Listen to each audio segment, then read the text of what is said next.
Hello all and welcome back to Times to Dice Character Creation, where we make your favorite fictional characters in Pathfinder 2nd Edition. Today, we're diving into the build for the Devil Child herself, Nico Robin. Robin's story begins in tragedy. Her entire island was annihilated by the world government for the unforgivable crime of paying attention in history class. By sheer luck, Robin survived the disaster and set out on a mission to uncover the hidden truths the government so desperately wanted to bury. The catch? She's been branded enemy number 1, with the Navy hell-bent on erasing her and the knowledge she carries. Now, Robin roams the world, jumping from one pirate crew to another, always bracing for the inevitable betrayal that shadows her every step. So beware of spoilers, and without further ado, let's get started. So, what do we need to create the Light of the Revolution herself? First and foremost, we need to replicate the powers of the flower fruit, allowing us to sprout body parts on any surface, hands, eyes, or even a full limb bouquet. Robin's abilities are as versatile as they are unsettling for her enemies. Next, we need the mind of a master historian, someone capable of uncovering the truths behind the poneglyphs and the forbidden secrets they safeguard. And finally, we need to outmaneuver the world government at every turn, slipping through their grasp like shadows. Whether hiding under the protection of the warlord of the sea or blending into a new crew, Robin always stays just out of reach. Robin is, surprise, surprise, a human. As a human, she starts with 8 hit points, gains boost to intelligence and wisdom, and has a 25-foot movement speed. Nothing groundbreaking here, so let's move on to her heritage. We're going with versatile human, which grants us a free general feat. For Robin, we're taking the charming liar feat, because let's be real, what better way to make friends than by sweet-talking your way through a web of lies? I doubt I'll hear any objections when I say we're picking archaeologist as Robin's background. This gives us another boost to both wisdom and intelligence, as well as training in society and archaeology lore. But the real treasure here? The additional lore skill feat, which grants us training in a lore skill of our choice and automatically heightens as we level up. Naturally, the poneglyph lore is a no-brainer. After all, Robin is the only person alive who can read those ancient stones, and that's kind of a big deal. Now, here's where things get a bit more controversial. Robin's class. Her signature ability is sprouting body parts that, while not exactly alive, have just enough sentience to obey her will. That's eerily similar to the new playtest class, Necromancer. With a bit of clever reflavoring, I think we can make it work. As a Necromancer, Robin gains training in perception checks, as well as reflex and will saves. While she's tough, let's be honest, Robin is probably one of the last crew members that you'd want taking hits for you. On top of that, she's an expert in fortitude saves, symbolizing her resilience and ability to endure pain, some of which is physical. For skills, we automatically pick up occultism plus 2 more skills of our choice, thanks to her high intelligence modifier. Since necromancers are intelligence-based, get ready to drown in skill proficiencies. We also gain proficiency in simple weapons, but far more importantly for this build is our training in unarmed attacks, which fits perfectly with Robin's ability to sprout limbs anywhere. Defensively, we get training in light armor, but let's face it, Robin in armor? That's about as likely as Luffy turning down meat. Finally, as a spellcaster, we're trained in all spell DCs and attack rolls, ensuring Robin's magic is as sharp as her wit. Moving on to attributes, strength starts at a +0. While Robin is certainly capable in combat, her physical strength doesn't exactly stand out when compared to the muscle-bound heavy hitters in the crew. Dexterity comes in at a +1. After all, when you're part of the Straw Hat crew, dodging cannon fire is basically an Olympic sport at this point. Constitution also sits at a +0. As mentioned earlier, Robin's not exactly the toughest member on the crew. Intelligence is where Robin truly shines. With a +4, she basically has a monopoly on the crew's one functioning brain cell, at least when Nami's not around. Wisdom is at a +3. A key part of Robin's character is knowing when to cut and run, and this will help her avoid sticky situations. Finally, Charisma is at a +1, just enough to talk our way onto a pirate ship full of people who were literally trying to kill us the day before. This build will achieve legendary proficiency in both Deception and Society, along with the all-important Poneglyph lore skill. It took all our skill increases to reach those legendary proficiencies, but as we mentioned earlier, Robin's high intelligence score floods us with bonus skills. Thanks to this, Robin picks up training in acrobatics, arcana, athletics, diplomacy, intimidation, occultism, stealth, survival, and thievery. In other words, Robin basically is a one-person Swiss Army knife, capable of tackling a little bit of everything. This makes her one of the most versatile and adaptable members of the Straw Hat crew. Alright, we've made it to level 1, but before we dive into the build, here's your friendly reminder. If you're enjoying the video, Make sure you like, comment, and subscribe to let YouTube know you're loving the content and want to see more. At level 1, all necromancers gain 2 grave spells, one of which is based on a grim fascination. We'll be getting Create Thrall, which allows us to sprout a scaling number of arms, each one ready to do our bidding. And to top it off, one of those arms makes a spell attack against an adjacent foe, dealing 1d6 damage or more. For our Grim Fascination, all the limbs we create are flesh and bone, fully corporeal. So, we'll be going with the Flesh Magician Fascination, which gives us access to the Dead Weight Focus spell. This spell allows one of our arm thralls to grab an opponent's leg, slowing them down for a round on a successful Fortitude save.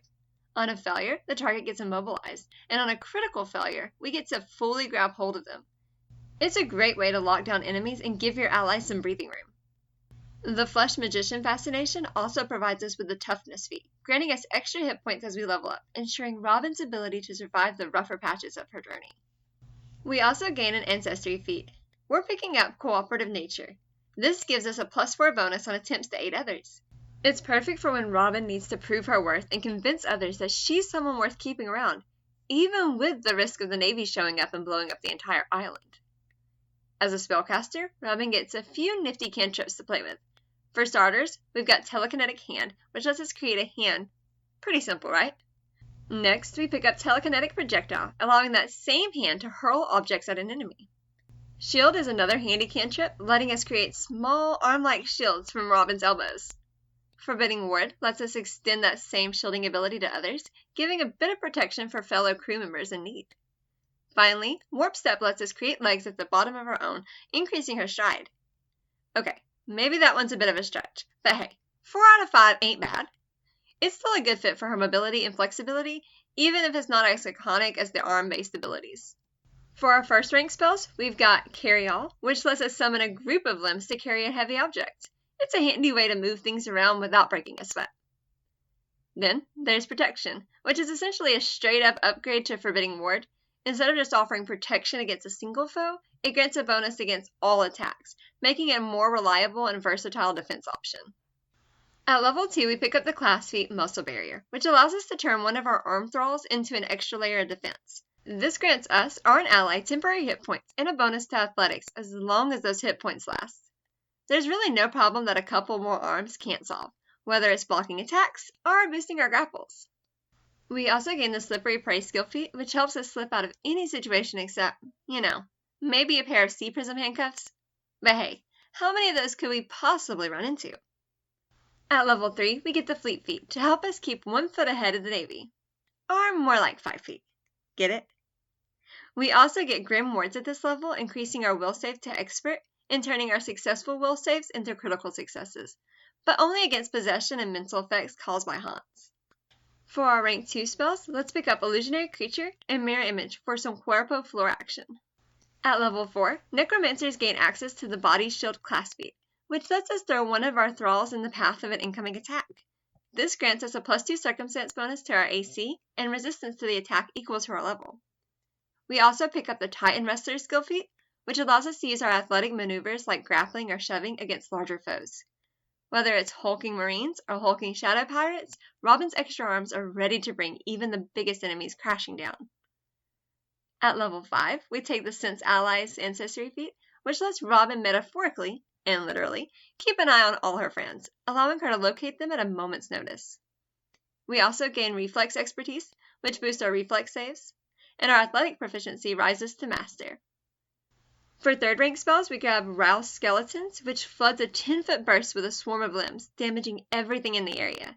An unsettling, but fitting display of her powers. We also take Paralyze, which lets us immobilize an enemy in a web of limbs, locking them down while Robin and her allies set up for the finishing blow.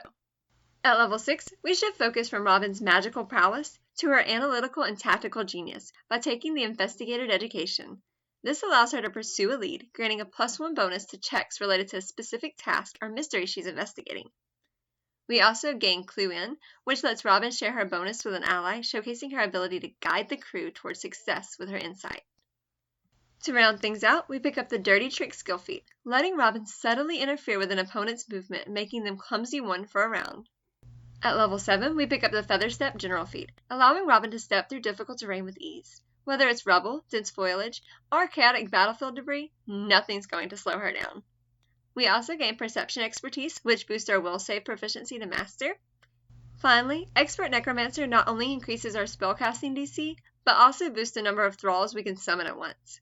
Now Robin's powers are scaling up, letting her create even more limbs to overwhelm her enemies or protect her allies. It's a true flex, literally and figuratively. We also get 4th rank spells. Fly lets us sprout 100 hands in the form of wings to briefly fly through the air. Don't ask me how that works, just know that it does. And Soft Landing lets us create a web of arms to catch ourselves or an ally that happens to be falling, which happens more often than you'd expect. At level 8, we get the Conglomerate of Limbs, giving us the Grave spell of the same name. This spell lets us conjure forth a higher thrall that grabs any foe unfortunate enough to begin their turn adjacent to our thrall. This is almost a perfect recreation of Gigantoflor. We also get Biographical Eye skill feat, letting us pick up on small details and use them to get a clue on a target's life story. At level 9, we get the Group Aid Ancestry. One of the benefits of the flower fruit is that you can be all over the battlefield helping all of your allies at the same time.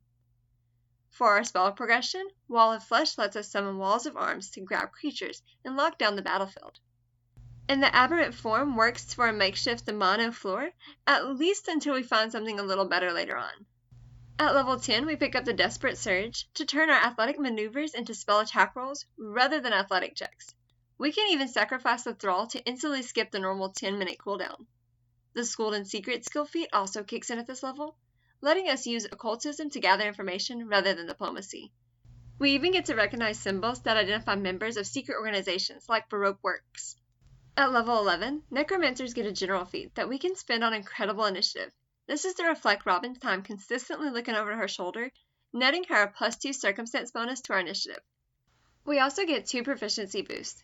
Unnatural Fortitude increases our Fortitude save to Master, while increasing our successes to critical successes. And Weapon Expertise increases our armor proficiency to Master. We also get 6th rank spell at this level, and honestly I don't like any of them for Robin. Honestly, from here on out, there aren't many spells that I like for Nico Robin, so you'll probably just want to heighten your lower level spells. At level 12, we get the class feat Master Spotter, increasing our perception proficiency to Master. This is simple, but it very effectively represents Robin's attention to detail. And the Experienced Smuggler allows us to actually be a pirate. You know, in this pirate show. At level 13, we get another proficiency boost. Light Armor Expertise increases our weapon proficiency to Master, and Weapon Specialization gives us a damage boost, not just with our weapons, but also with our unarmed attacks. Finally, we get the Aeromancer Ancestry feat, letting us free up one of our lower level spell slots for other spells. At level 14, we get the Investigator Stratagem, letting us take a moment to devise a strategy and evaluate how it will work against an opponent. This takes an action unless the target of our stratagem is also our lead. In that case, it's a free action.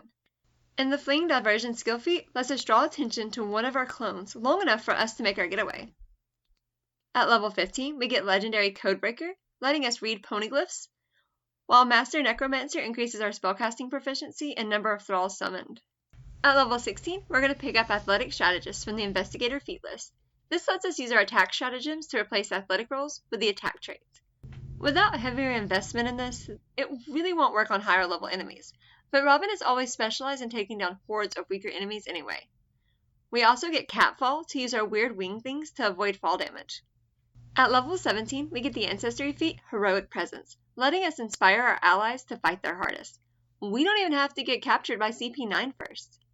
And Undying Resilience basically makes us immune to Fortitude saves with legendary proficiency, critical failures converted to failures, and half damage from failures.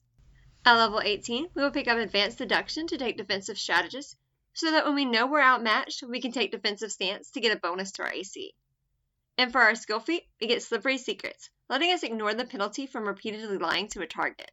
The Canny Acumen at level 19 boosts our Reflex saves to Master. Legendary Necromancer increases our spellcasting proficiency to Legendary, and Epitaph unlocks a single 10th level spell. We still don't have any high level spells that fit Nico Robin, but our Ralph Skeletons are going to be so strong.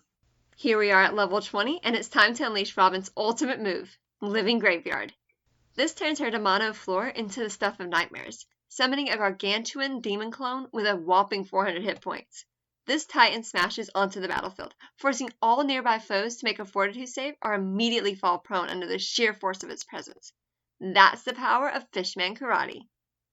As if that weren't enough, the colossal clone spawns regular thralls everywhere it goes, filling the battlefield with extra limbs to control the fight. For our skill feat, we round things out with subtle theft, letting Robin swipe items without drawing attention.